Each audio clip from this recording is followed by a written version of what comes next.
அழகிய கிராமத்தில் ஜாக் அவன் தாயாருடன் வசித்து வந்தான். ஜாக், வீட்டில் அரிசி தீர்ந்து விட்டது. நீ நம்முடைய மாட்டை சந்தைக்கு எடுத்துச் செல். அதை நல்ல விலைக்கு விற்று விற்ற பணத்தில் வீட்டுக்கு தேவையான பொருட்கள் வாங்கி வா. சரியம்மா. ஜாக் தன் தாயார் கூறியபடி மாட்டை சந்தைக்கு இழுத்துச் சென்றான். ஒரு முதியவர் மாட்டினுடைய விலையை அவனிடம் விசாரித்தார். இது நல்ல மாடு ஐயா, 1000 பொற்காசுகள் இதன் விலை. தம்பி, என்னிடம் இப்போது பணம் ஏதும் இல்லை. ஆனால் இந்த அவரை விதைகள் இருக்கின்றன. இதை நான் உனக்கு தருகிறேன். உன் வாழ்வில் நல்லதே நடக்கும். வாங்கிக்கொள். முதியவரிடம் அவரை விதைகளை பெற்றுக்கொண்டு மாட்டை அவரிடம் கொடுத்து விட்டான் ஜாக். இந்தாருங்கள் அம்மா, மாட்டை விற்று நான் பெற்று வந்த பொருள். என்ன ஜாக், வெறும் விதைகளை தருகிறாய்? அரிசி மற்றும் காசுகள் எங்கே? அம்மா, ஒரு முதியவர் மாட்டை பெற்றுக்கொண்டு இந்த விதைகளையே கொடுத்தார். முட்டாளா ஜாக் நீ? உன்னால் இன்று நாம் பட்டினிதான் கிடக்க வேண்டும். அம்மா கோபத்துடன் அந்த விதைகளை ஜன்னல் வழியே தூக்கி எறிந்து விட்டார். மறுநாள் பொழுது விடிந்தவுடன் வீட்டிற்கு வெளியே வந்து பார்த்த ஜாக் ஆச்சரியத்தில் கத்தியே விட்டான். அம்மா, இங்கே வந்து பாருங்கள் இந்த அதிசயத்தை. எதற்கு இப்படி கத்துகிறாய் ஜாக்? வெளியில் வந்து பார்த்த அம்மாவும் ஆச்சரியத்தில் வாயடித்து விட்டார்கள்.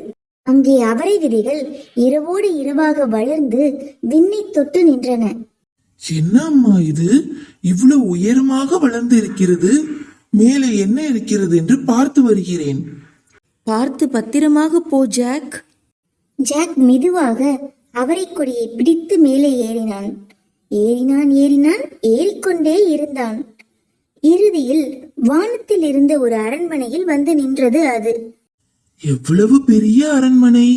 வானத்திலே இருக்கிறது. யார் இதில் இருப்பார்கள் என்று தெரியவில்லையே.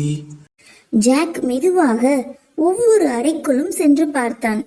இறுதியாக ஒரு அறையில் இருந்து பேசும் சத்தம் கேட்டது. மெதுவாக எட்டி பார்த்தால், ஏ வாத்தே, இன்றைக்குரிய தங்க முட்டையை போடு. உள்ளே ஒரு அரக்கன் வாத்தோடு பேசிக் கொண்டிருந்தான். ஒளிந்திருந்து என்ன நடக்கிறது என்று கவனித்தான் ஜாக். வாத்து ஒரு தங்க முட்டையை இட்டது. அதை எடுத்துக்கொண்டு சென்ற அரக்கன் ஒரு பெட்டிக்குள் அதை பூட்டி வைத்தான். சிறிது நேரம் தூங்கலாம். அரக்கன் தூங்கியவுடன் வெளியில் வந்த ஜாக், இந்த வாத்தை வீட்டிற்கு எடுத்து போனால் எங்கள் வறுமையெல்லாம் தீர்ந்துவிடும்.